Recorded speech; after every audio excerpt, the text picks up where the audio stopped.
I guess I'm supposed to say good afternoon. I'm Arthur Herman, Senior Fellow at Hudson Institute, and I'm very pleased to welcome you to a book event which I think will be not only unusual, but also I think unusually fascinating. A book event with my guest, Steve Hilton, author of More Human, which I have to tell you, Steve, I think is one of the most thoughtful and thought-provoking books that I've read in a very, very long time. And particularly the title. You know, someone once asked the great Renaissance prince, Federico de Montefeltro, Duke of Urbino, said, what's the secret to being a great ruler? And he said simply, essere umano, be human. Now, in his case, by being human, what he meant was, you've got to come down off of your throne. You've got to think the way your people think, understand their needs, understand how they feel about things and think about matters. And also, and this is very important also from his idea of how a ruler is relationship with his subjects is to keep things simple. To be human in the Renaissance context meant things were simple and natural and straightforward away. Making things simple, making them natural, understanding how people think and feel. This is really one of the key themes of your book. And we're delighted to have you here because I think your experience in these things is one which is not only unusual, but I think extremely illuminating today. Steve Hilton, for those of you who don't know who he is, and if you don't know who he is, then you really haven't been following politics very closely on either side of the Atlantic. Steve Hilton was senior advisor to Prime Minister David Cameron, the man often credited for reinventing and reinvigorating the Conservative Party in Great Britain, a man who was seen as the ultimate radical at the time in which he was working with Cameron, but who I think in terms of the lessons that he's left for how political parties revive themselves and reinvent themselves in the face of changing circumstances. I think we'll want to hear a lot about that and what's involved with that. Steve is also co-founder and CEO of CrowdPack, which is a Silicon Valley political tech startup, and I'm hoping you'll be willing to talk to us a little bit about what you're doing and what's happening with that. The other thing I'll mention about Steve is that he's also a graduate of New College, Oxford. Don't let the name confuse you. New College was founded in 1379, which by Oxford standards is, I guess, fairly new. Long distinguished history of graduates and faculty and those who attended, one of whom, in addition to Steve, is also Bobby Jindal, governor of Louisiana, who I think in many ways wishes perhaps he had paid more attention to the lessons that you had to offer on politics. Maybe his fortunes would be rather different than they were when I did a program with him at the very start of the campaign. Steve, I think one of the issues that everybody has come to recognize with this election season is that there's something really seriously wrong and broken with the American political system.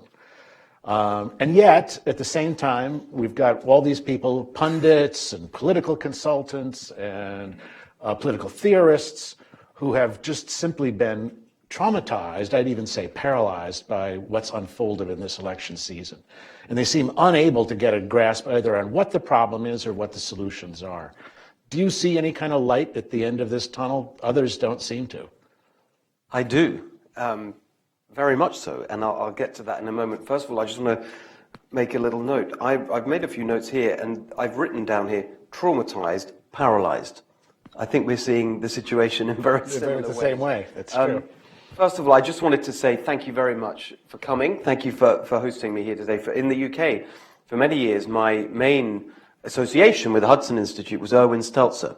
Right. When he wrote columns, and who I knew very well, and in fact asked him to help us out with some regulatory reform issues in government.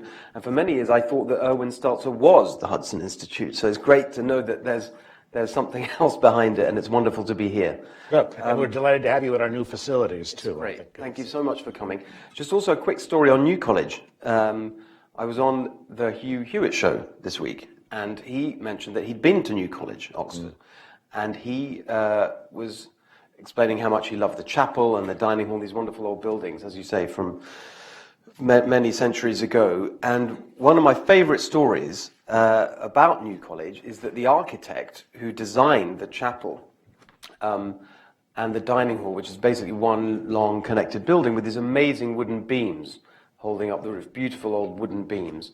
At the time that they were built, he ordered that oak trees be planted at that time, so that when the time came hundreds of years later to repair the roof, the oak trees, the same oak trees would be there. Which that's forward thinking. Exactly, one of the best examples of long-term thinking. I do think there is light at the end of the tunnel. I think it's very interesting seeing how the conservative movement generally and the Republicans seem to be traumatized and paralyzed. That's exactly what seems to be going on, and you see it in the response, particularly in this town, to the election campaign, and you see it with things like the calls and exploration of potentially a third-party candidate and all the rest of it. You see it regularly, as we did again this morning in the agonized, hand-wringing columns of David Brooks in the New York Times. And I read those, and I get very frustrated because, to me, the answer is pretty clear. I've written it in a long way in this book, and I'll try and give you a short version in the next few minutes. I think that the answer to the problems facing America and the UK and other industrialized countries is contained in these pages, in this idea of doing something about an issue that we have to acknowledge. The starting point is to acknowledge that what's going on in this election campaign is helpful. What Trump is doing on the right, what Sanders is doing on the left, is helpful because they're shining a spotlight on something that is true and that the right and the conservative movement needs to understand and respond to, which is that, in my view, for decades now, regardless of who has been in power, we've seen a policy agenda implemented across the world that is driven by a kind of technocratic view of the world.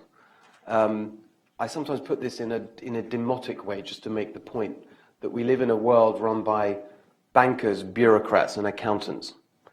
And their agenda, which is basically to favor big business over small, to push globalization and technological innovation at all costs, without thinking about the impact on people, to glorify efficiency at any price, and to be callous, actually, about the impact of this on real people's lives. That agenda, which has been rolling forward, as I say, regardless of who's been in power, for decades, not just the last 8 years, for many decades, you're seeing the revolt against that, and it's helpful. Now, what we need to do, which the candidates are most definitely not doing, and you do not see this in any of the campaigns, is respond to that with a real agenda for reform, for doing something about this dehumanized world that we've built, where the systems and structures that we use to run government and politics and business and many aspects of our lives have just become too distant from the human scale, which means that people sense that the decisions that affect their lives are being made by someone else far away that they have no ability to relate to or to control. And that, I think, is the central problem underlying the real world situation in our democracies, which Trump and Sanders are benefiting from, but without any constructive response. I'd like to give you that constructive response. And I'll do it in 3 parts. The first, for me, is the foundational policy agenda. I'm going to pause you one more point on this, just so we understand what the playing field looks like. One of the key points that you make here is that we usually, and it's a key point, by the way, is of great interest here at Hudson, is the issue of bureaucratization of institutions that's unfolded, not just in the last 50 years, but going back at least 100 plus. Yep. And that so much of our politics tends to see government versus business as two antagonists fighting it out over turf and deciding about taxes and so on and regulation. And one of the points that you raised, which I think is very telling, is that actually in America today, business and government are accomplices. They are, if to put it in extreme terms, almost partners in crime, in terms of working together and both as major drivers of this bureaucratization that's unfolded here today. Very much so, and I think that is one of the key planks of the kind of reform, a modern conservative reform agenda that we need. In the book, I describe some of these vast corporations that have such an impact on people's lives as not really businesses at all. They're not really competing in a marketplace in the way that conservatives would want. They are basically, the term I use is private sector bureaucracies. That's how they think, that's how they operate. They're hand in glove often with regulators to keep competitors out. I'm sort of jumping ahead to one particular part of the argument, but I absolutely agree. This is not just about government. Now, I know that makes it a kind of difficult message to potentially project into an election campaign where it's all about politics and government, but I think it's vital to understand that it's very broad, this problem, and I think we need to understand it fully in order to address it. And especially for conservatives. That's right. Who tend to see that line themselves up on the business versus the government side and don't perhaps see that. And I think collusion. That's really important to understand in relation to political revival and an appeal to a broader group of political supporters who we will need to prompt to reappraise the conservative movement, to take another look, and the Republican Party, and consciously saying to them, look, you think we're like this, but actually we're like that. It's a really important part of that, however uncomfortable it may be. I'll give you a specific example. Shortly after David Cameron was elected leader of the Conservative Party, we took out a full-page ad in one of the Sunday newspapers with 6 short statements on it, all of which were explicitly designed to provoke people to reappraise the Conservative Party. This is, by the way, 10 years ago. And one of them was, I may get the exact wording, although I actually wrote them, but I can't remember the exact wording, but it was something like, we believe that we should not just stand up for business, but stand up to business when it's in the interests of society and the wider world. It's a really important, I mean, that sounds obvious, actually, to say that. Who could disagree with that? That you surely should put the public interest first, not the interest of one particular group. But actually, that was a really shocking thing. It provoked days and days and days of debate about what has happened to the Conservative Party. And now it's normal. And that's how the Conservative Party is seen. It is not seen as captured by one side of that argument. So it's just a small point. In terms of the agenda for reform, I would point to, for a sort of more human conservatism, I would pick out 3 things, 3 kind of planks, just to highlight, and then we can get into the details and questions, I hope. The first is, for me, the foundational policy agenda for almost any of the problems we seek to deal with. And again, it's based on a very conservative insight and belief, which is that the foundational unit of society is the family. And so many policy areas go back to that. And in this technocratic, bureaucratic world, that's an easy thing to lose sight of. That at the heart of the battle against poverty and inequality and education, all these problems that we think about from a policy point of view, in the end, it's individuals and families. And so I think conservatives have not thought enough. They're very happy to say we believe in the family, we back the family, and we're pro-family, but they haven't thought enough about what do you actually do to help families, literally, in the individual sense. And I think that the 2 chapters that bring this out most in my book are the chapters on poverty and inequality, because for both of those issues, I think the way in to dealing with them is not some kind of bureaucratic scheme like the earned income tax credit or reforming welfare or any of these things that war on poverty. Yeah, I mean, look, the truth is that for many, here's the sort of simple story. For decades, and this is true in the UK as well as here, government has tried to deal with poverty through bureaucratic schemes of one kind and another. Typically on the left, that has meant an emphasis on giving resources, giving money and other support to poor people. And on the right, more often it has involved some form of, if you like, the stick rather than the carrot, some kind of work incentive or whatever. And usually it's a combination of those things. And they've completely failed in the sense that, generally speaking, the problems got worse, not better, and it's cost us more as taxpayers. It's more of a drain on our economies. It's more of a drain on society. And you will another way I put this is you will never end up doing what conservatives typically want to do, which is reducing the size of government. If you think about it in a market sense, you've got supply and demand. We focus all the time on cutting the supply of government, cutting back government functions and regulation and taxes and spending. But you can't really do that sustainably unless you cut the demand for government. Because in the end, politicians have to respond to the problems in front of them. And unless we actually solve these problems, you're going to constantly need the kind of government intervention that we all want to see reduced.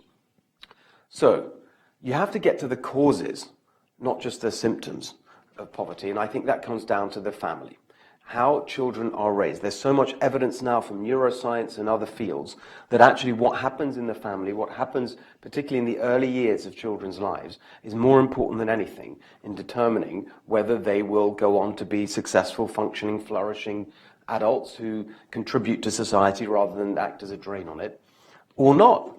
And it's not good enough just to brush that aside. We have to really understand that that's vital. And therefore we have to get involved and we have to have creative solutions to that. Now, I'll give you one example, a specific example which is detailed in the book, which is that we did a data analysis in government looking at the cost to the state of families living in poverty. And it turns out, as I know is true here, that a very, very small number of families cost a disproportionate amount. And the way we put it is they suffer the most problems and they cause the most problems. If you add up the cost to the state of their welfare, other support, crime, educational failure, addiction, drain on health services, you name it, there's a very small number are at the source of a lot of cost to the state. And so what we did in the UK was take initially the 120,000, so not a huge number, the 120,000 families in the UK determined by various measures gained from local authorities who are in this situation, the most dysfunctional families, and say, right, we are going to turn their lives around, and we're not going to do it through the typical sort of distant bureaucratic scheme. We're going to do it face-to-face, one-to-one. And the characteristics of these families in poverty on a human level are really striking. The average number of children in each of these households, the average, was 5. There's a story I'm going to tell you where there was a single parent, it's a real story, who had 10 children from different fathers. This is typical. And she lived in a totally chaotic home, had never worked in her life, and was also on the receiving end of many different types of government intervention. Social workers, counsellors of different types, local authority, national programs, all sorts of people trying to help her from the government. And totally failing to do anything other than keep her in poverty. That's what this government intervention was actually doing, keeping her stuck. And so what we did with the program that I set up called the Troubled Families Program was basically say, we're going to sweep away all of that, we're going to deal with this person, not through the bureaucratic silos of the government, but in a human way, one-to-one. We're going to put a person next to her, a family worker, who will work with that person on a human level, understanding the deep emotional and psychological reasons that she can't get her life together, and help her overcome them. Like, you could call it a life coach, you could call it whatever you want. We actually called it a family intervention worker. The woman herself called it the family interference worker. That's what we were. That's another story. But there you are. So what was the response like when you made this proposal, and then how did you deal with the objections which would come both from the left and from the right to such a concept? Well, the objections are that this is a nanny state, typical. Yes, this woman and families like that are basically barely functioning as adults. They need a nanny. And someone's got to do it. If this isn't done, the problem remains with us. And it's not good enough to say, well, we can't intervene, it's government. Someone's got to do it. Now, the delivery of that service doesn't have to be through a centralized bureaucratic scheme. It can be done by a local voluntary organization. It doesn't matter. You know, the actual delivery. Now, That's interesting. It's a very important point. And I'll come to that in, I think that, let's just move off the fact, so there's lots more detail on that you'll find in the book, but it's an example of understanding that if we're going to solve these problems for the long term, we have to start at the human level and find a way to understand people's real lives and not those as we imagine them as policymakers sitting in an office miles away. The second plank, and so I think, and actually there's a whole range of family policies aimed at the family that addressed this from different perspectives. For example, helping parents improve their parenting skills so that children, there's a huge problem with children arriving at school, basically, and this is not just the bottom, if you like, smaller group of totally dysfunctional families. You're talking about 30% who arrive at school basically in a state that means it's impossible for them to be educated properly. They're spending all this money on their schooling, public money, and they're not getting anything from it because they don't know how to sit still, they don't know how to relate, they're not making eye contact, they can't be taught. You need to deal with this before they get to school. Now, the way you deal with it brings me to the second sort of plank of reform. There was it's how do you reform the public sector to make it more effective in the modern world? What's the conservative approach to that?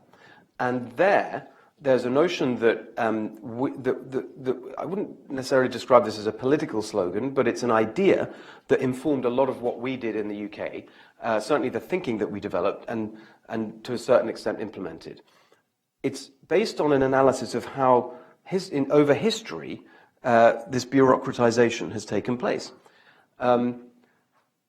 We had a notion of a post-bureaucratic age that was potentially ahead of us. The story is that for most of human history, the pre-bureaucratic age, most things were done locally because they had to be. Before railways and telecommunications, it was impossible for a distant bureaucrat or ruler or king or whatever to actually control things. And so nearly everything was done on a local level with local decision-making and local social welfare and all that. As humankind evolved, it was all pretty much local. Until the 19th century, the Industrial Revolution, telecommunications made it possible for distances where it took 2 weeks to get a letter from A to B. Now you could do it in a couple of hours. And that made it possible through information flows for a centralized authority to start to gather information about what was going on everywhere and to impose their view.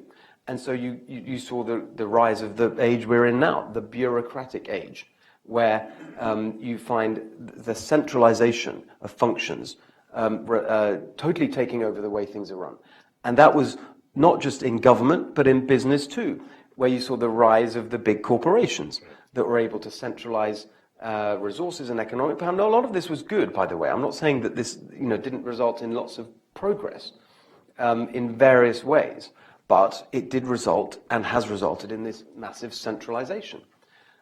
Where we are today is on the cusp, potentially, of a post-bureaucratic age because of the information revolution. Because now, through data and technology, we can put power directly in people's hands in a way that was never possible before. And so the central concept, I think, that we can now think of to reform and organize public services, this comes back to the previous point about the delivery of the family stuff, is actually an age-old conservative belief, which is markets. What we can now do through better information is reform public services through a market-based approach, which is not what we have. This comes to education. In education, what do we have?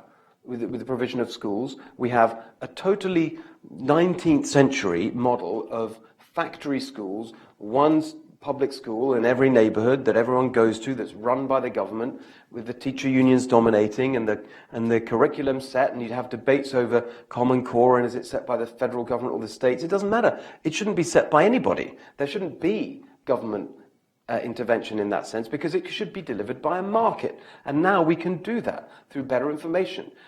So the particular reform plan for schools that I set out in this book is that we should have a completely open market for schools, where you have not just a couple of charter schools potentially competing with the public school in every neighborhood, but 20 or 30 schools, because we open up the whole marketplace to new providers, private companies, non-profits, groups of parents, being free to set up a school, offer their services in a local market, and the government, its main role is to facilitate that market and make it run properly. For example, requiring that data and information is published so that parents can choose on an objective basis. This is another one of your main points, isn't it? The issue of transparency. That's right, transparency and accountability, because that's what we meet. That's what the post-bureaucratic age allows you to do through technology and data is make everything transparent, so people can choose, not the bureaucrats, not the distant decision makers, but people locally can make that decision. And so that you can deliver public services in a completely different way. You can apply this to healthcare.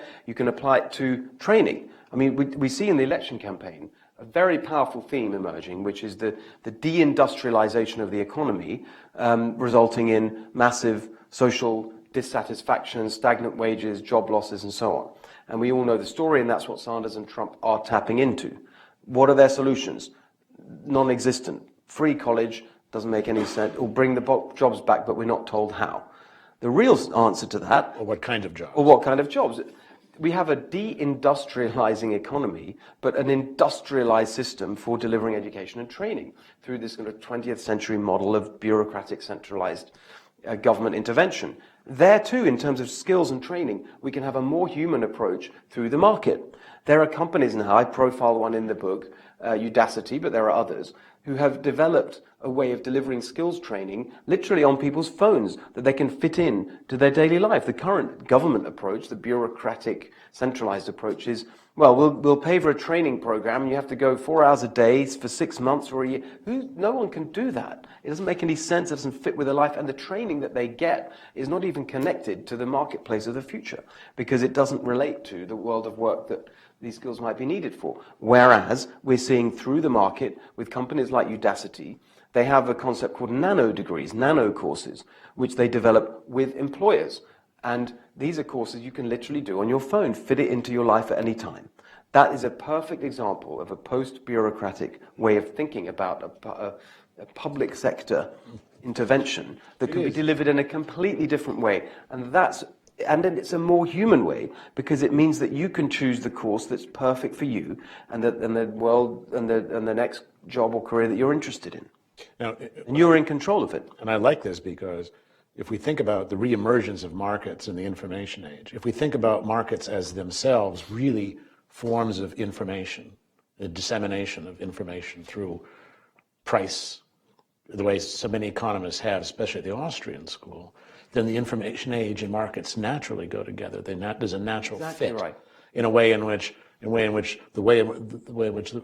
large bureaucratic structures simply constantly get in the way. And that's why I think this is an exciting and modern and contemporary agenda for the conservative movement and for Republicans, because this is the way that people experience the world in other areas of their lives. And the way, if you think about how we expect to, with retail and travel and the consumption of news and information, it's all been revolutionized through this, and it's a market-based approach. And actually, that is something that is seen as young people and technology, all these things that are not associated with the Republicans and the right and so on. Actually, that way of thinking could be at the heart of a reform agenda for public policy. I think it could work. We, on this side of the intellectual argument, are perfectly placed to do it because we believe in this stuff. We believe in the dispersal of power. We believe in, and that's what markets do. That's what they do.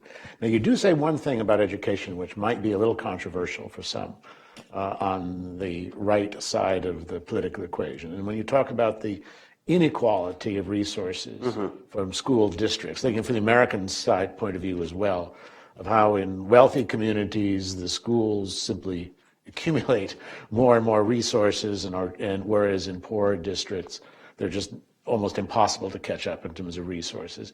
And you do suggest that this might be a role for the state, and I use that in the broadest sense, which is to actually allocate the resources on a per pupil basis instead of, where the richest are, they have the richest and best schools, and where the poor are, they have the worst schools. Now, how does that fit within, some would say that this is then a direct challenge to local control over schools, isn't it? No, the opposite. I think that, well, first of all, there's a really important point. As conservatives, we can't run away from the notion of fairness. That should be a concept that we own, because we believe in equality of opportunity, not outcome, but opportunity. And fairness should be at the heart of how we see the world. We shouldn't allow the left to claim that concept.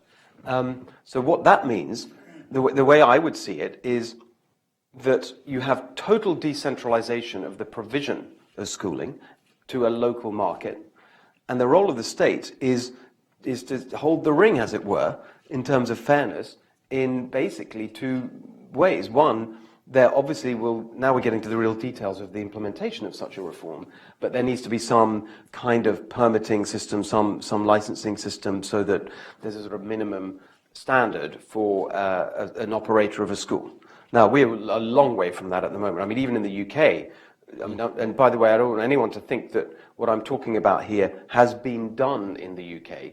I tried to do it, but there are massive obstacles in the way. For example, we did introduce a concept like this in the UK education system called free schools, but the thing that would have really opened up that marketplace would be to have changed the law preventing private sector for-profit companies from operating schools. That's a bar that makes no sense, which is in place in the UK. It was before we came to power, and it still is. We failed to argue for that. So there has to be some kind of. So what are the roles for the state in this educational marketplace? One, some kind of permitting or licensing system, and two, the assurance of a level playing field, and that basically means a voucher system that means that every family has equal purchasing power in this marketplace. And I think that is a role for central government, because that's the only place where you can actually properly iron out some of these differences in income and so on between different places that often are historically driven and to ensure fairness need to be handled. Otherwise, you actually end up with what Bernie Sanders would describe as a rigged, and Trump as a rigged market, where if you've got more money, you can get the better outcome. And I think that is a role for the state to ensure a level playing field. Basically, a voucher that is it doesn't mean it's the same amount, because the costs vary around the country and so on. But we're really in the detail of the implementation. But I think that is a perfectly reasonable role for the state. You bring up the word school voucher. In an American context, of course, as you know, this has been a live issue. Yes. In the Republican Party, state by state, as well at the national level. And there's two opportunities, two challenges, whatever way you'd want to look at it, that I'd like you just briefly to address.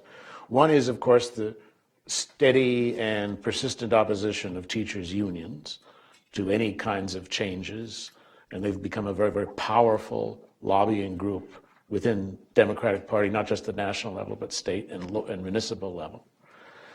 But on the other side, we also have, unlike Britain, we have states that enjoy power over large parts of their social, economic, educational fabric, and who can become states that can become laboratories for these sorts of ideas and directions. So my question for you is that addressing the teachers' unions and that issue, what is the best way for a revived Republican Party to take on that kind of a question? And second of all, how do you turn the states into the kinds of laboratories for these sorts of trials that you can say, look, it worked in such and such a state. It worked in California. It worked in Georgia. It worked in Wisconsin. Let's go ahead and try it somewhere else as well. Yeah, I think that is the opportunity. But let me address the union point first. First of all, I think this is a battle. I mean, one of the things that's really striking to me I've lived in California now for 4 years, is really striking is that the battles over unions, particularly public sector unions, have barely begun compared to where we were in the UK in the 1970s and the 1980s. So I feel that is just a political fight that needs to happen, and there are great people waging that fight in different areas, and we need to give them our backing. One important component of that, this actually ends up relating to CrowdPack, to my company, is the role of money and political money. And this is, I think, an opportunity so we hear a lot about big money in politics, and I am highly critical of that, in the sense that it's another example of the bureaucratized, centralized world we're in, where powerful interests control things to the detriment of... You have some very damning things to say about super PACs and the role. Yes, but let's be even-handed. It's also the unions. It's not just a one-sided thing. It's not just a business interest, and they're both wrong because they are both examples of centralized elites taking power out of the hands of individuals. And so, first of all, in relation to unions, the story needs to be, we are on the side of workers and working people, not the unions. And we need to divide them, because the unions is not the same as workers and working people. They don't represent their interests, and we mustn't allow that to be claimed. The unions are an organized elite group, just as much as a big corporation, and we need to think carefully about how we make those arguments to not allow ourselves to be trapped into a kind of workers v bosses mentality. We're for the workers and people, because we have a more human conservatism. That's the sort of way I would argue that. But coming back to CrowdPack, the reason I started CrowdPack, which is basically a crowdfunding platform for politics, think about it as kind of Kickstarter for politics. It's a way for any candidate to raise money for their campaign with a simple online tool, which can be used in a variety of ways. For example, if you're thinking about, we have the capacity for someone to collect pledges before they even announce their campaign, for example. It's a great way for more independent or independent-minded candidates to run for office without the backing of the party machines. And you can have lots of people who may want to get involved perhaps locally or at the state legislative level in politics and think, yeah, but I'm not really a Democrat. I sort of agree with some of what the Democrats say and some of what the Republicans say, but I don't really want to go through that process of joining the big parties and going to those awful meetings and so on. CrowdPack is a way for people to get into politics without any of that, to raise money in a completely new way, in small donations, without the mechanisms of the party machinery. And yes, the plan behind CrowdPack is to break the stranglehold of big donors on the political system, but not just Adelson and the Koch brothers and all the sort of notorious figures, but also the unions. It's just as much on that side. And it's a non-partisan platform for political engagement, and the funding of politics is one of the central things that we hope to really radically reform. And the way I think about, and again, there's a chapter on, the first chapter in the book is about politics, and I explain about CrowdPack there, but one way of thinking about it is, and this is how I think about it, is achieving campaign finance reform through the marketplace, through a business. Because while all these arguments are going on about how to reform the funding of politics, I don't see any consensus around that. Some want more state funding, others want caps on spending. There's no consensus. You've got the Supreme Court decisions, not just Citizens United, but going back many years, that go in a particular direction there. I don't see any prospect for real reform through that means, but we can do it through the marketplace, because actually, if we succeed with CrowdPack, candidates themselves hate begging for money. You think those people down there love spending 4 hours a day on the phone, literally begging for money? They hate it just as much as we hate them doing it. And so if we can free them from that by allowing many more people to contribute to politics through tools and information, with tools and information that fits with their lives today, then I think we can achieve the aims of the reformers through the market. That's what CrowdPack is. You stress in the book, and articles and interviews you've done, the striking similarity between Trump and Sanders and the similarity of the attitudes in many ways of the voters who have turned to them almost out of kind of desperation. Yeah. Who say the system is broken, the system is ossified, and we need something new, we need a new direction here.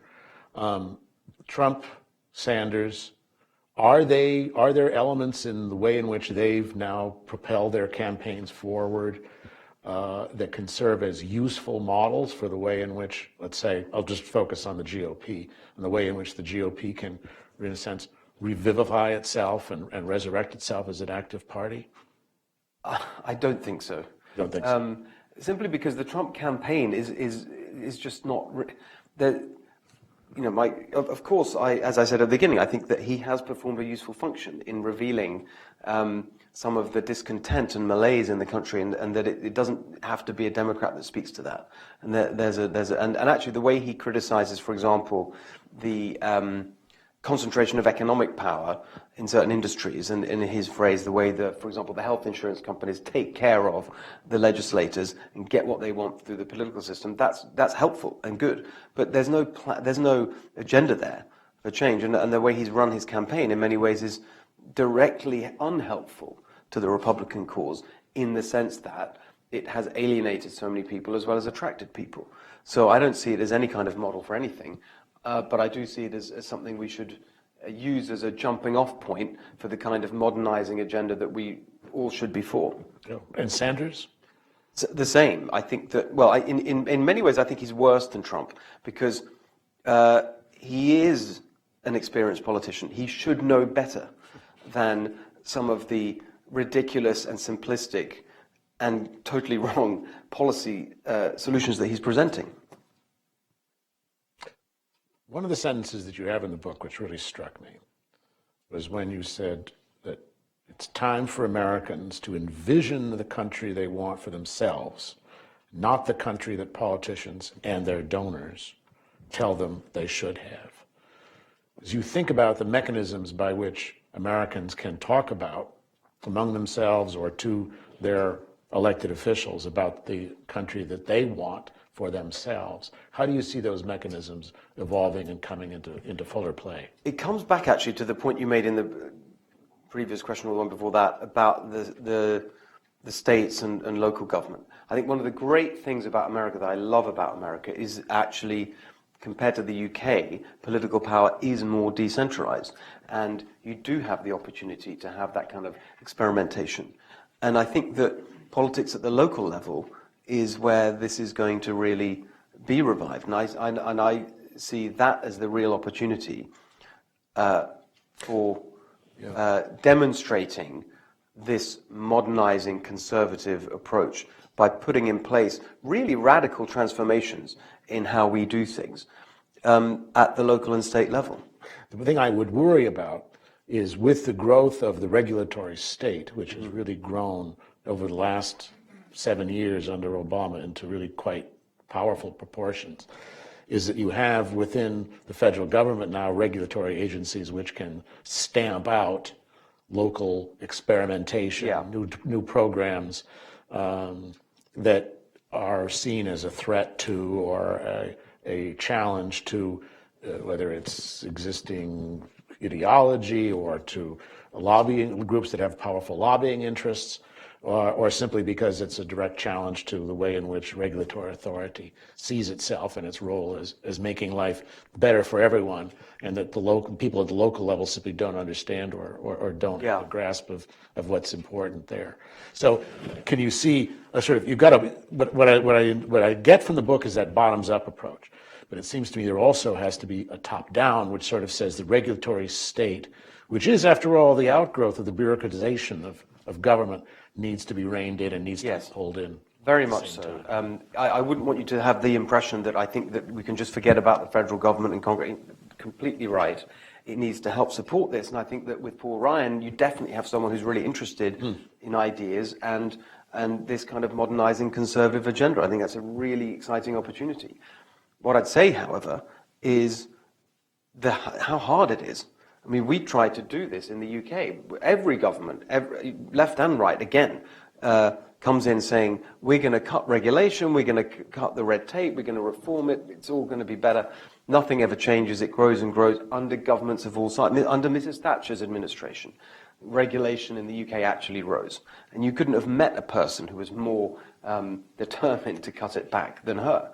And yet it still increased because of this bureaucratic state that feeds on itself. So I'll just tell you the story of how I was defeated by this. I saw all this happening. We came in saying that we were going to, just like everyone else, we're going to cut back on regulation and so on. And my view was that the traditional way of going about that kind of reform would defeat us too, because it's not if you just try and say, well, we don't like that regulation and that particular, it ends up, you chip away at it and nothing really changes. In the meanwhile, and then there's the clawback, and then there's the clawback. They have more and more coming back. So my attitude was, which the Prime Minister, allowed me to pursue, was let's just change the default entirely, rather than saying here's the regulation, here's the body of regulation, and we're going to try and find the ones we don't like. Let's have a completely different mindset, which is let's assume that it's all gone, all of it, and let's see what happens, and then bring back the regulation that we feel we really need. So that instead of arguing to remove regulation, you're arguing to keep it. It's basically sort of an instant sunset clause for everything, would be one way of thinking about it. And I realized that, and everyone agreed, it was all agreed that this would be our approach. And the process that I then instituted, we called it the Red Tape Challenge, I think.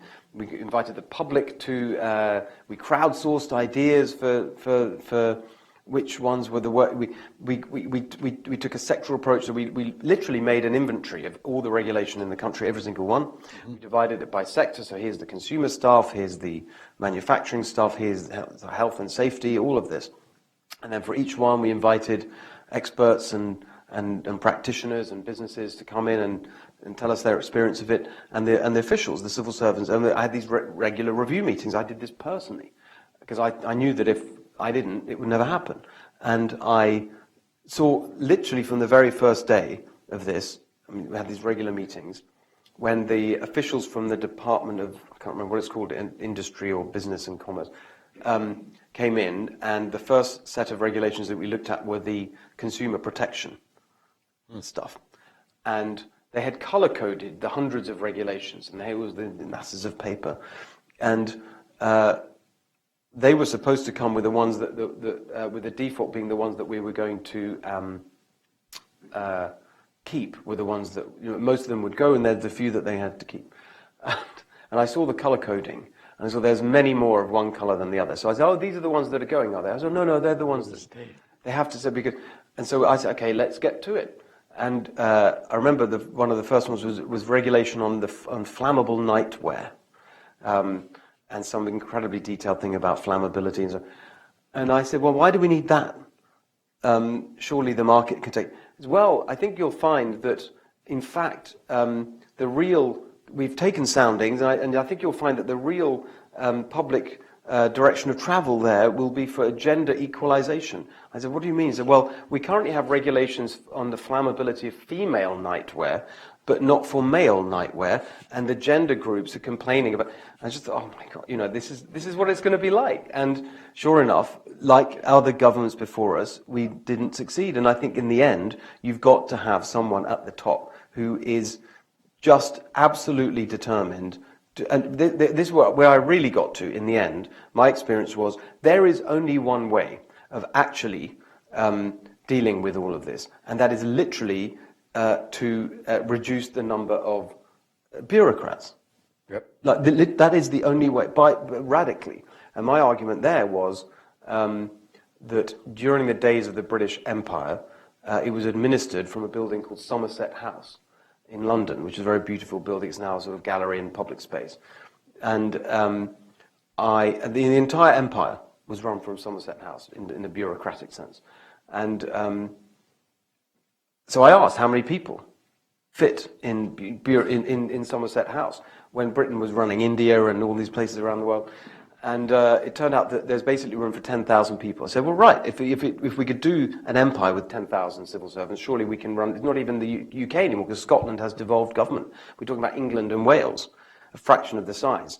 Let's, as a thought experiment, see how we would manage with a civil service of 10,000 rather than the 200,000 central policy-making machinery that we have in the UK. And so that, to me, was the only way of dealing with it. Of course, that didn't happen either. I've got one more question for you, and then we'll open it up to the audience. The contrast between Britain and America, and the frustrations you obviously felt in trying to get things done, and the optimism that you have about the possibility of making it work here. And I like that bit, the contrast with the kind of fashionable despair right now about what's happening in the political process, about what America's fortunes are. And one of the things that you say about that draws you to Americans and that you recognize as key American virtues, one is optimism, but the other one is a sense of community. Yes. And I think that would come as a real surprise to a lot of Europeans who like to think of themselves as the home of community, and America as the home of rugged individualism. Do you want to explain a little bit about that? I think it's, maybe it's more of it's certainly what I've observed in California, a much stronger sense of community, of self-reliance, of an expectation that you look out for each other, neighbors talking to one another, getting involved locally, joining things, that it feels as if that is really a central part of the American story of self-government, as it were, of the pioneer spirit of building. That's what they did. They built a community. Americans came here and built communities, and it's a beautiful thing, and it's a real striking contrast with the UK, which likes to think of itself in those terms and thinks of America as the rugged individualist. But actually, I think it's much more true here. Now, that's also fraying for various reasons, but I think that this brings me to one of the other notions that I put forward in the book, which is based on, well, the sort of label is based on something that's a complete cliche in Silicon Valley, but it's a sort of helpful one, and I certainly practice it. In the tech firms, there's this notion of MVP, minimum viable product, and the idea of minimum viable product is that the best way to develop a good product that works is to do a very quick prototype and just put it out there and see what people make of it and respond to their feedback and improve it as you go along, rather than waiting to build the perfect thing, because by the time you've waited to build the perfect thing, it's too late. So MVP is just something that people talk about the whole time. So I introduce in this book the notion of MVG, minimum viable government. And what I conclude, and again, this is something that I pursued in the UK with some success actually, was that the unit of government that should be our default assumption for everything, going along the notion of this terrible word subsidiarity, which I hate because it is actually supposed to be the governing principle of the European Union, i.e. power should be devolved to the lowest possible level. Complete opposite of how the European Union works. They still describe it as subsidiarity. So MVG, I guess, is another way of talking about subsidiarity, which is what is the smallest and closest to the people organization of government that we can envision. And I think it is the neighborhood. And there is, again, modern neuroscience that supports this in terms of the human aspect of this. What is the the maximum number of people that anyone can really relate to and understand and know? Dunbar's number. There's a researcher called I think he's a British academic, Philip Dunbar, and he posited that no human can really know and connect with in a sort of proper human sense more than 150 people. That's the number, 150. And this has been tested in the workplace and in other forms of organization. That doesn't necessarily equate to every neighborhood, but I just use it because I want to give you a sense of the scale that I have in mind for how far you get. Now that comes back to this notion of community, because if we actually gave power to communities and neighborhoods, then that would strengthen this fabric. And I think that the will to do that is already here in America. but too much of the power has been sucked away. It becomes your foundational unit then. Yes, and I think there's much Seeking more that reform. could be done at the neighbourhood level. Now, in the UK, we did introduce something called neighbourhood planning. Planning in our system really means zoning, so it's about controlling what gets built and so on. And when we described this, everyone thought this was completely mad and would never work. And we persisted with it and actually did manage to introduce this, which was a freedom for any neighbourhood anywhere in the country to, first of all, define itself as a neighbourhood, to self-organise into an official neighbourhood. So they didn't have to follow the bureaucratic map of political organisation. Anywhere in the country could say, we declare ourselves to be a neighbourhood. Then to develop its own vision and plan for what gets built in that neighbourhood, including saying, literally whatever they want. From now on, we will only allow thatched roofs to be built, or whatever, or only allow pink buildings, literally up to them. And no one could countermand it. And but the plan had to be developed by the community, and then it had to be put to a referendum of that neighbourhood, of the citizens in that neighbourhood. And it's working in the sense that we've now got I think the last time I was over it's last year, when I was over in May last year, the cabinet minister overseeing this, the communities secretary, said that there had already been over 1,000 of these introduced, voted on, and implemented in a couple of years. So that's a real example of something that sounds outlandish, but shows that neighbourhood government is not a ridiculous concept. Neighbourhoods can run things in a way that I think we've barely scratched the surface of. And for you, that must feel like a very promising legacy. That one is. There's a few other. Yes, exactly. I mean, I always say I vary the percentage that in my years in government we achieved maybe 5-10% of what I would have liked to have done in terms of radical decentralization and reform and a more human approach. But yeah, we did something. We have some questions from the audience. Please, yeah. We'll go here and here, and then we'll go to the other side of the room next. If you could just identify yourself and disclose whatever affiliation you care to disclose, we'll be all set. Steve Sherman, I'm an attorney, political activist, I guess. Mr. Hilton, you touched on some of the similarities between Trump and Sanders, and in the context of the need of reform, and you noted that both Trump and Sanders have caught on or tapped into the disconnect of a segment of the population in terms of globalization or trade, as Trump calls it, and the role of campaign financing, the corrupt political system. Sanders talks about super PACs. Trump talks about special interests. And you noted the similarities, but one contrast, I think maybe if you could comment on, you talked about the need to reform and who's going to do it. Trump seems like to be the nominee, and Sanders is going to sort of, if you will, fall in the background. Trump and perhaps the Republicans have a better chance of catching on or making those reforms that are needed. Yes. Does Donald Trump have a copy of your book? Look, I'm very happy for this agenda to be advanced by anyone. I care about the agenda rather than the individuals. I would be. I take the point, and I think that it's important for.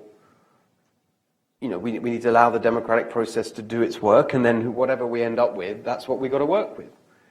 I just don't see any interest there. Your topic, in any kind of sort of policy reform agenda of any kind. Well, I think both of them are sort of Trump is more, it's ironically, he's sort of a changed candidate in the Republican Party, not the traditional. No, I agree, but what's he going to change? I think that let's just imagine that. I mean, I don't think it's difficult to imagine who'll win the nomination. I'm not an expert political commentator. You will be much better placed to do that. But let's just imagine he wins the nomination and then he wins the presidency. I just don't see any I don't see what he's going to. The things that he wants to do may or may not be sensible. We may or may not agree with them, but I think we can agree that none of them are systematic reform type ideas. That's not how he thinks. It seems to me it's not. It's very kind of, let's do this specific thing and that specific. Rather, let's think about what's wrong with the systems and structures of government and how to reform. Or maybe even more precisely, let me do this. Yeah. Let me do that kind of a thing. I would be amazed. Now, however, let's be fair, there are elements of what he talks about that actually, there really is a connection with what's in this book. For example, this was actually the third part when I was sort of thinking about how to sort of structure what I wanted to say. If we think the foundational part is families, then this notion of the post-bureaucratic age and reforming the delivery of public services, there's a third component, which is reforming capitalism, which we've touched on, but not. Now, for me, that's again all about markets and proper competition, which we don't have in America. We don't really have functioning markets in most areas. And so there's in this book a massive emphasis on antitrust and all the rest of it. Trump, to be fair, makes that point, certainly in connection with healthcare, where you've got these local monopolies or state-based monopolies, and that's why you get a bad outcome, and he wants more competition. Now that is actually more of a structural reform than probably anything else he says. So maybe that's grounds for optimism. A glimmer. Yeah. John Fonte, Senior Fellow at the Hudson Institute.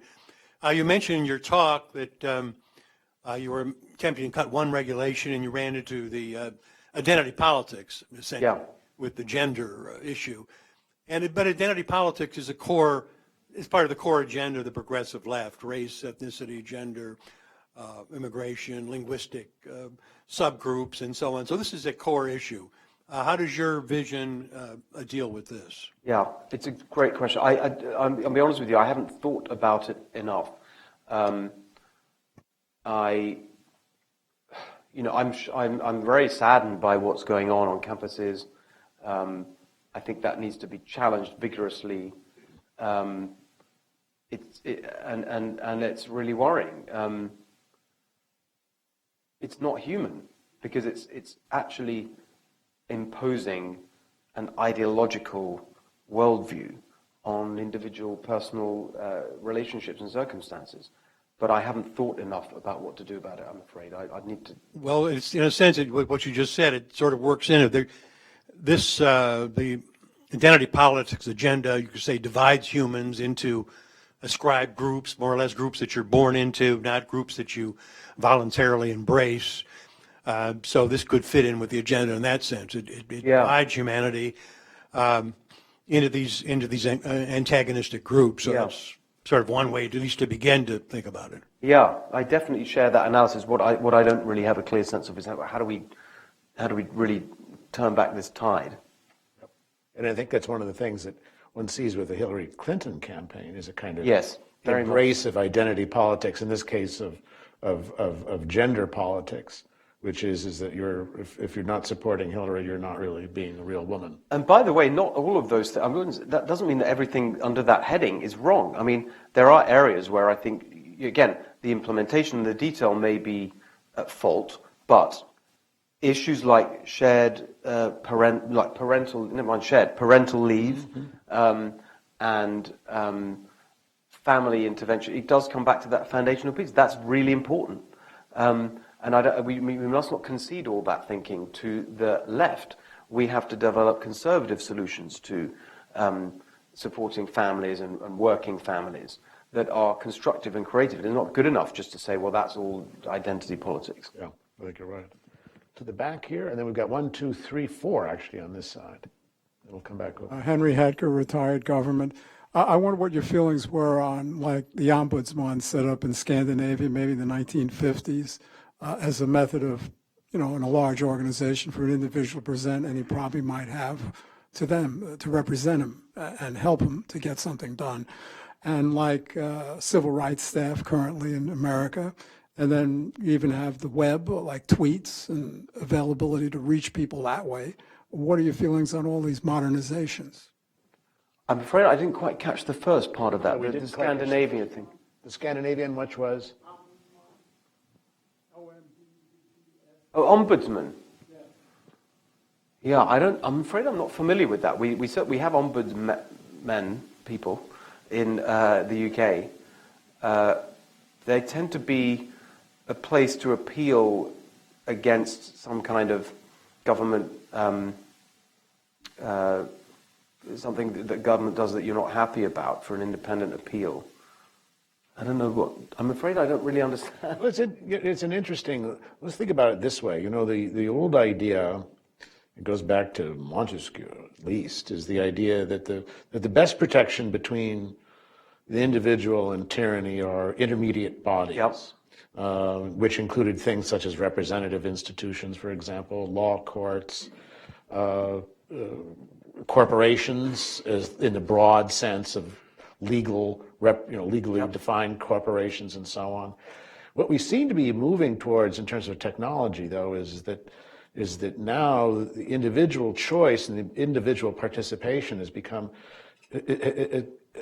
can be so powerful thanks to the new technologies, that those intermediate bodies really can become now much more locally based, not nationally based. And it gets us back to the question of, does the new technology that we're talking about here, including Twitter, including Facebook, and whatever comes next, are these really going to be a threat to local community, a sense of community, as some people fear, or will it be a powerful reinforcer for that sense of choice, individual choice, and community defined in that small 150 plus sort of maximum view? I think that, honestly, I think it's not that relevant. I think it's overstated, all this stuff. I don't think there's much. I think there's I think the communication between government and representatives and so, that's not really the point. That's not what I mean by the post-bureaucratic age. What I mean really is removing the need for the government at all, because you can go towards a market-based solution. And so the real technology that matters there are things like data and transparency of data, enabling proper choice, and platforms that enable you to choose between schools and get the training you want. So it's more. Getting into the detail of it, more tech products rather than platforms like Facebook or Twitter that could help. But the core of it is got to be the data. That's why a really big part of what we did in the UK was our open government data transparency stuff, which I battled like crazy for, because the civil service, that's when it all turned. Actually, that's when the official machine really turned against me. Was when I really pushed forward our. It's really interesting, actually, how that was the thing that really got them, was releasing all this information, because that's what really is the power. So I think it's much more that kind of thing. However, there is one successful tech business that we could point to in this context, which is nextdoor.com. Has that moved over here? I don't know. Do you have nextdoor.com? Yeah. So that's interesting. And that is very much a neighborhood organization. It's like Facebook for your neighborhood, I guess, is a simple way of thinking about it. I don't know if they use that term. They're out in San Francisco, and we've actually connected with them in relation to Crowdpack, and whether there's something interesting there about local representation and funding. So I think that Nextdoor might be a good place to start for neighborhood. It already is doing that in terms of neighborhood self-organization. Here, and we'll take those two, and then here, and then we'll swing back over this way as we finish up. Sam Miranda, I'm a retired federal employee, a regulator, in fact. Just as an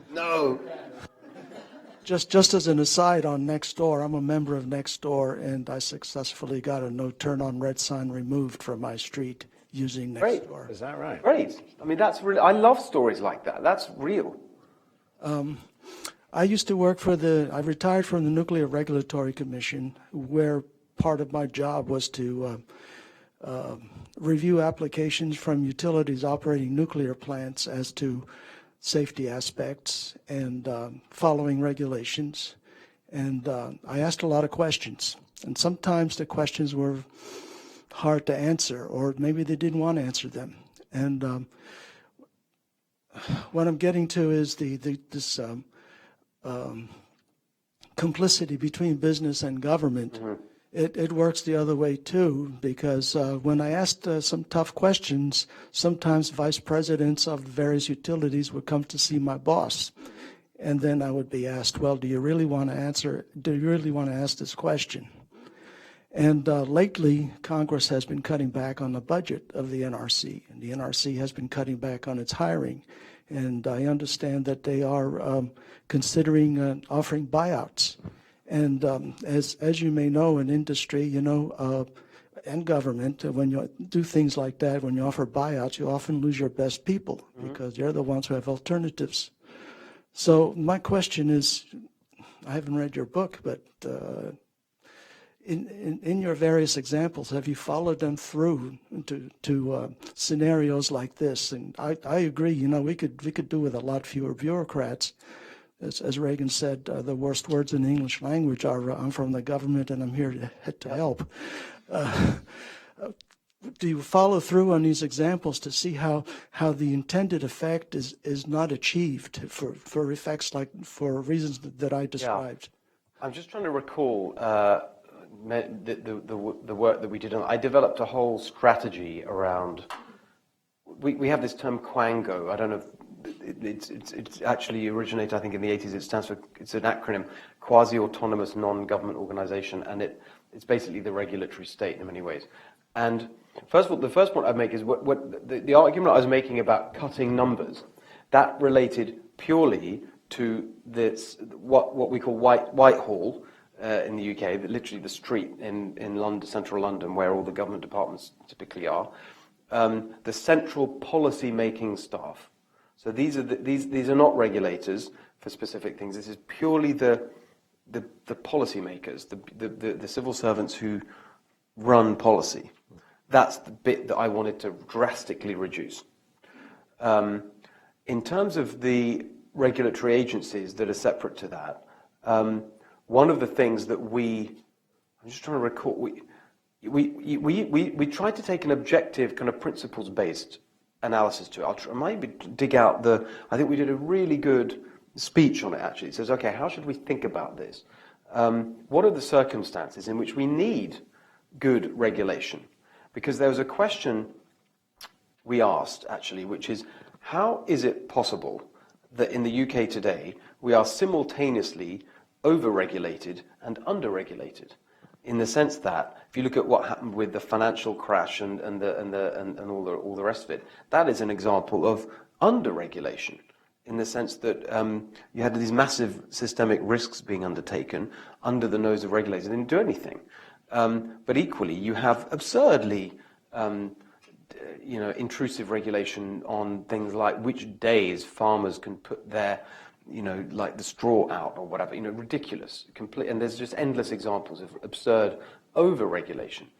And we had a sort of argument there, which was that too often it's about regulating process, not outcomes, and that you've ended up with these organizations and these regulators developing a life of their own.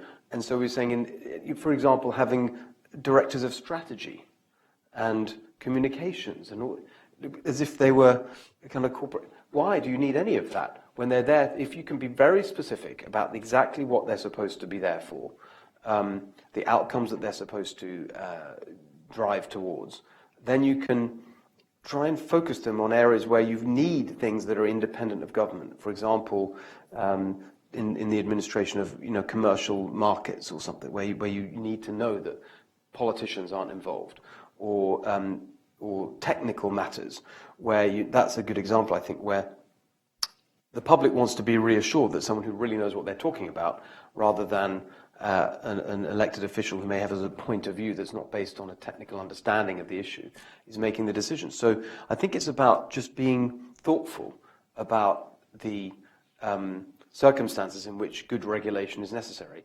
And I just don't like that rhetoric of just a sort of blindly cutting back government, because that is not thoughtful.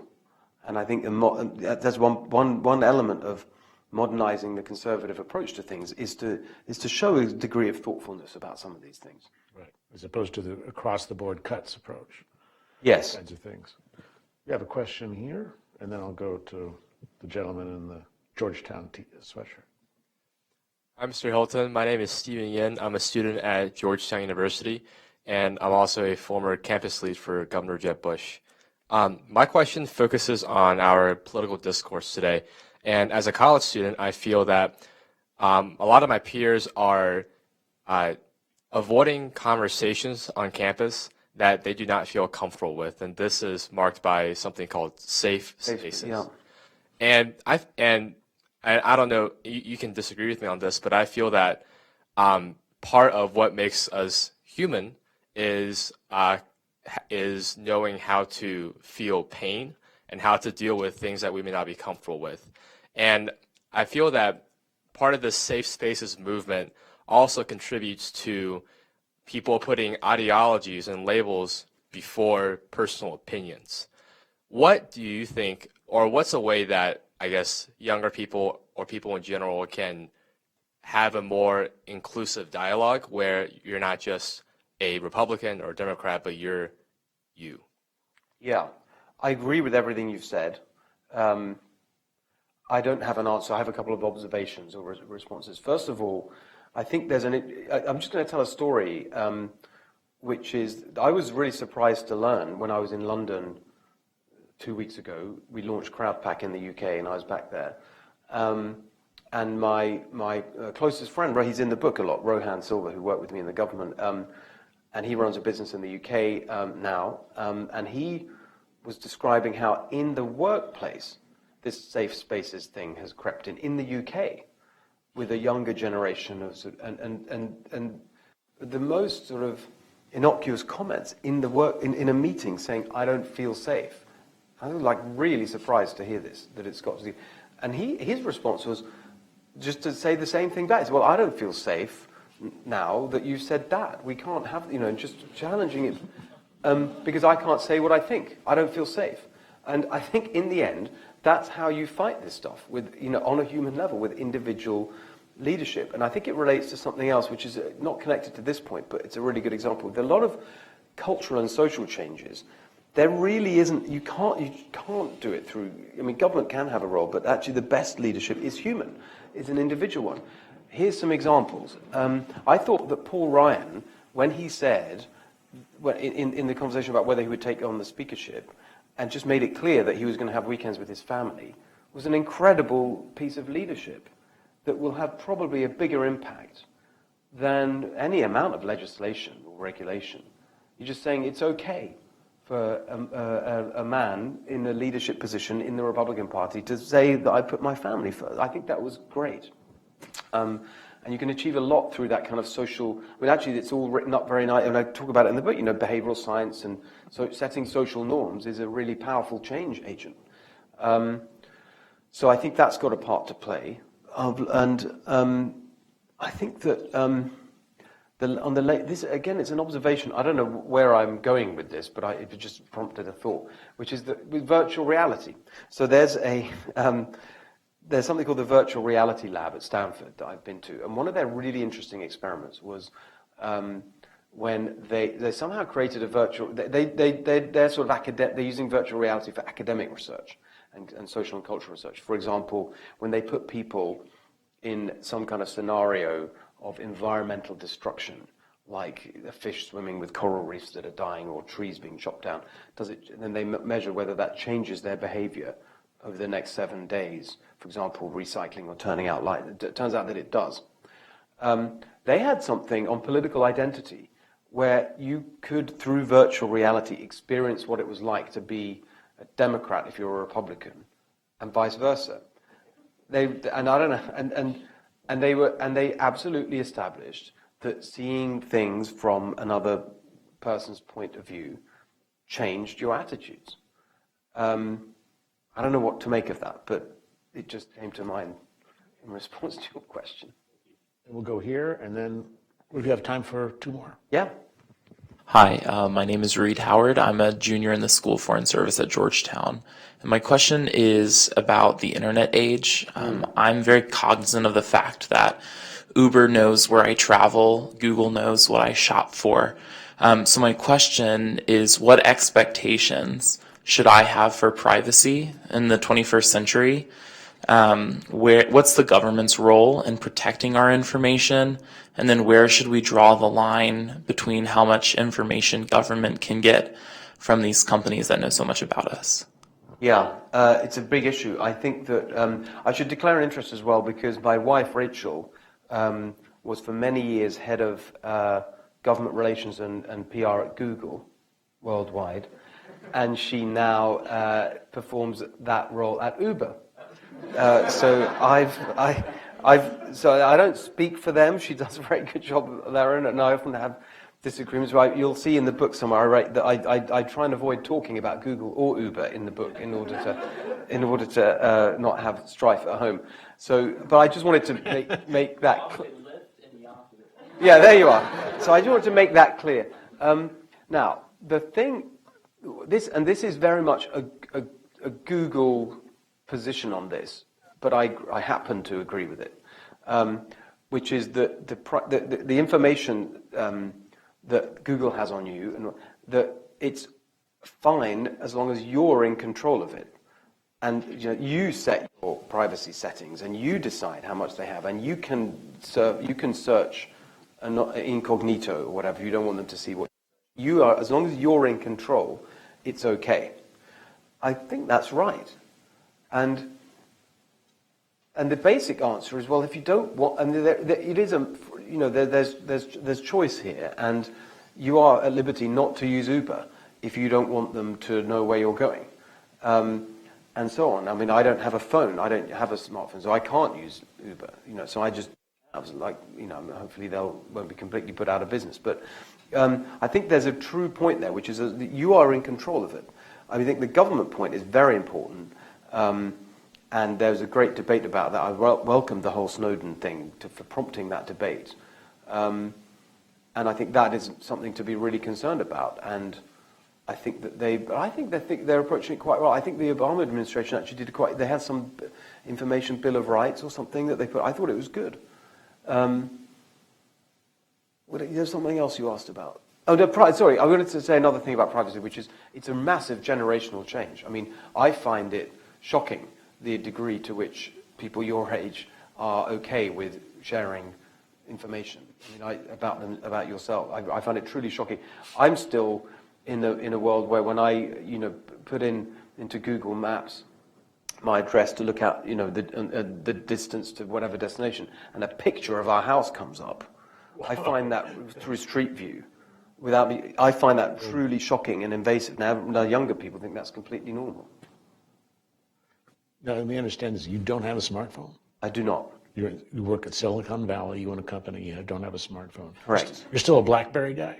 No, I don't have any kind of phone. He doesn't have any kind of phone, ladies and gentlemen. Now I'm not feeling safe.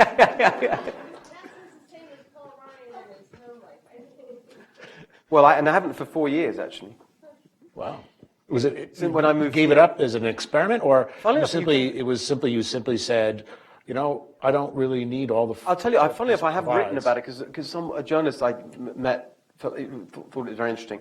So I've written about it for The Guardian. Actually, you can find a piece that goes through it at length. But basically, the short story is that it was when I moved here from America, from the UK, and in government, I've always hated smartphones. I didn't like the screens. I found them really difficult to use. So I had this old-fashioned Nokia phone all the time I was in the government, with buttons, with actual buttons that you could press.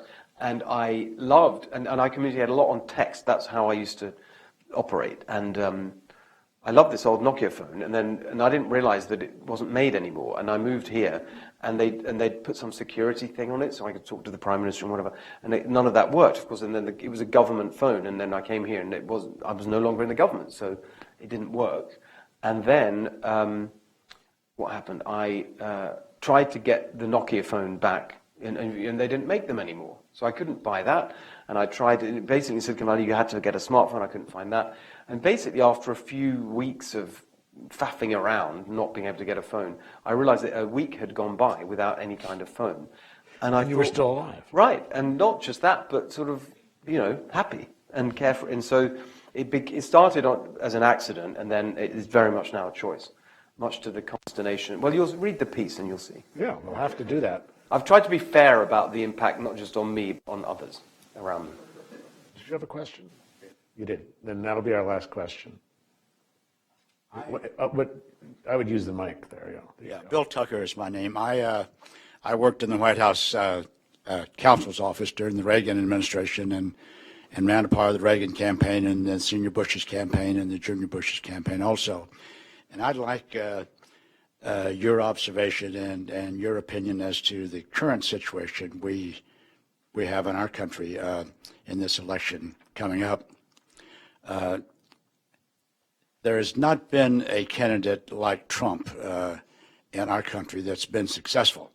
Rockefeller pretty much financed his campaign, and two other candidates, Boone Pickens pretty much financed his campaign, another wealthy Texan, but no one has been successful in our country by self-funding their campaign, because you don't get people committed then. They haven't committed their money, so they're not all in. And if you have an observation, I would like to see what you think about Trump's chances of winning the nomination, number one, and winning the election, number two. I think they're very high. I think he's going to win the nomination, and I think I think that anyone who thinks that he won't, I think there's this assumption that he will obviously lose to Hillary Clinton. I think that's completely wrong.